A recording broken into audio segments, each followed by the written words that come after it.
جب اپنے علم پر بھروسہ کرنے لگتا ہے یا اپنی عقل پر بھروسہ کرنے لگتا ہے یا اپنے تعلقات پر بھروسہ کرنے لگتا ہے یا اپنی دولت پر، مال پر، صحت پر، تو ایک بہت بڑے دھوکے کا شکار ہو جاتا ہے۔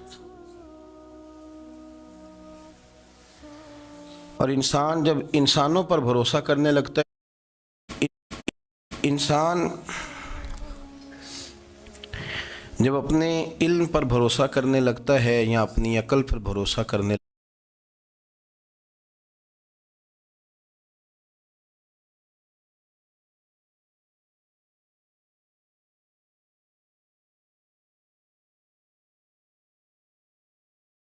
انسان جب اپنے علم پر بھروسہ کرنے لگتا ہے یا اپنی عقل پر بھروسہ کرنے لگتا ہے یا اپنے تعلقات پر بھروسہ کرنے لگتا ہے یا اپنی دولت پر، مال پر، صحت پر، تو ایک بہت بڑے دھوکے کا شکار ہو جاتا ہے۔ اور انسان جب انسانوں پر بھروسہ کرنے لگتا ہے تو پھر اللہ تعالیٰ اسے بعض اوقات انسانوں کے سپرد کر دیتا ہے، انسانوں کے سپرد۔ اور بہت سارے ایسے لوگ بھی ہوتے ہیں جو رب کریم کو بھولتے ہیں اور وہ اپنی ساری توجہ انسانوں کی طرف، دنیا کی طرف، دنیا داروں کی طرف کر لیتے ہیں، تو اللہ تعالیٰ فرماتا ہے پھر میں انہیں یہ سزا دیتا ہوں کہ وہ مجھے بھولنے نکلے تھے تو میں نے انہیں ان کا اپنا آپ بھی بھلا دیا، اپنا آپ بھی۔ سورہ حشر کو دیکھیے گا، فرمایا وَلَا تَكُونُوا كَالَّذِينَ نَسُوا اللَّهَ فَأَنسَاهُمْ أَنفُسَهُمْ۔ ان لوگوں کی طرح نہ ہو جانا جنہوں نے اللہ کو بھلا دیا تو اللہ نے پھر انہیں ان کا اپنا آپ بھی بھلا دیا، انہیں اپنی بھی ہوش نہیں رہی، وہ ایسے مسائل میں گھر گئے، وہ ایسی آزمائشوں میں الجھ گئے، وہ ایسی دنیا داری کے اندر الجھے کہ انہیں اپنا بھی پتہ نہ چلا۔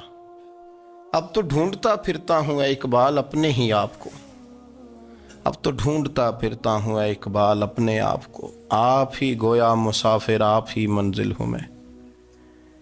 جب انسان خدا فراموش ہوتا ہے تو خود فراموش ہو جاتا ہے۔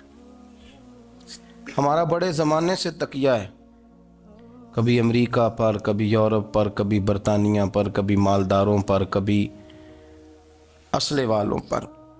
اس کا نقصان یہ ہوا کہ اپنا کوئی وجود نہیں رہا، اپنا کوئی نظریہ نہیں رہا، اپنی کوئی سوچ نہیں رہی۔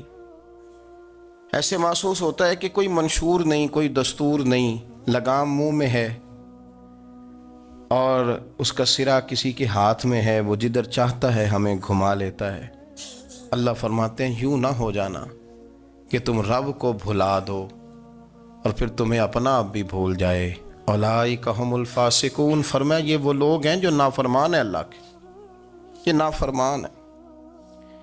جب یہ نظریہ بن گیا، جب یہ ذہن بن گیا کہ پیدا اللہ نے کیا ہے، دینا اللہ نے ہے، عطا کرنے والا اللہ ہے، نوازنے والا اللہ ہے، تو پھر ساری توجہ دنیا داروں کی طرف رکھنا، میں اللہ والوں کی طرف توجہ رکھنے کا قائل ہوں، میں وہ سمجھتا ہوں، ہم اس چیز کے قائل ہیں، لیکن وہ بھی کوئی آستانہ ہے کہ جہاں حق مرشد کا نعرہ تو بڑا لگے پر رب کا نام ہی نہ سننے کو ملے۔ یہ بھی کوئی بات ہوئی کہ جہاں یہ تو نعرہ زور سے لگے کہ جیوے جیوے مرشد جیوے، لیکن استغفار کا درس ہی نہ ملے۔ جہاں ہر وقت یہ بتایا جائے کہ یہاں آ گئے تو بچ گئے، کیسے بچیں گے؟ میرے رسول پاک علیہ السلام کا دروازہ سب سے بڑا دروازہ ہے، حضور کا دروازہ سب سے بڑا دروازہ ہے، لیکن میرے دوستو یاد رکھنا، نبی پاک علیہ السلام نے بھی لوگوں کو جب رستہ دکھایا ہے تو رب کریم کا رستہ دکھایا ہے، اللہ کا رستہ دکھایا، اللہ کریم کا رستہ دکھایا، لوگوں کو رب کی طرف توجہ کرائی۔ میرے رسول کریم سید عالم صلی اللہ تعالیٰ علیہ وسلم نے لوگوں کی اللہ کی جانب توجہ کرائی اور لوگوں سے یہ کہا کہ وہ اپنے رب کریم کی جانب اپنا ذہن رکھیں، اپنی توجہ اپنے اللہ کی جانب مبذول کریں۔ میری بات کو اچھے طریقے سے سمجھیے گا، علم اللہ تبارک و تعالیٰ عطا کرتا ہے تو اسے اللہ کی عطا ہی سمجھنا چاہیے۔ کچھ لوگوں کے پاس علم ہوتا ہے پر علم نافع نہیں ہوتا، وہ ٹامک ٹوئیاں مارتے رہتے ہیں ساری زندگی، علم کو اللہ کی عطا سمجھیں، اپنی عقل پر اپنے شعور پر زیادہ بھروسہ نہ سمجھیں، نظر اللہ پہ رکھیں۔ حضرت مولا علی شیر خدا کرم اللہ تعالی وجہہ الکریم سے کسی نے پوچھا تھا بڑا عالم کون ہوتا ہے؟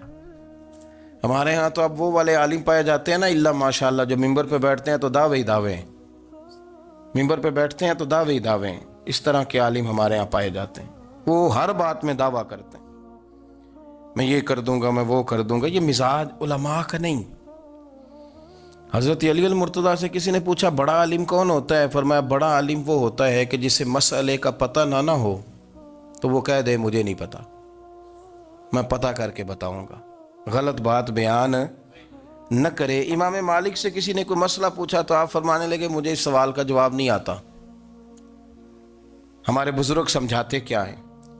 وہ کہنے لگا آپ اتنے بڑے امام ہیں تو اس سوال کا جواب نہیں آتا۔ آپ فرمانے لگے اگر مجھے ہر سوال کا جواب آتا پھر تو میں خدا ہوتا، مجھے ہر سوال کا جواب نہیں آتا، مجھے تو اتنا آتا ہے جتنا میرے رب نے مجھے عطا کر دیا ہے۔ اپنی نظر اللہ پہ رکھیں، نکل آئیں اس معمے سے باہر کہ میں کوئی بلا ہوں، مجھے بڑا پتہ ہے، میرے پاس 6 ڈگریاں ہیں، مجھے 10 جگہ پہ تدریس کا شغف حاصل ہے، اس سے نکلیں باہر۔ قرآن مجید دیکھیے گا، اللہ تعالیٰ نے ارادہ قدرت فرمایا کہ میں حضرت آدم کو بناؤں گا، پھر بنانے کے بعد فرمایا فرشتوں سجدہ کرو آدم کو، سب نے سجدہ کیا الا ابلیس ابا واستکبر وکان من الکافرین، سب نے سجدہ کیا سوائے ابلیس کے، اس نے انکار بھی کیا، تکبر بھی کیا اور کافروں میں سے ہو گیا۔ تو یہ جب اللہ تعالیٰ نے سجدہ کرایا تو کیسے کرایا؟ اللہ تبارک و تعالیٰ نے نا حضرت آدم کو علم سکھایا خود، وعلم آدم الاسماء کلہا، خود اللہ فرماتے ہیں کہ میں نے جناب آدم علیہ السلام کو تمام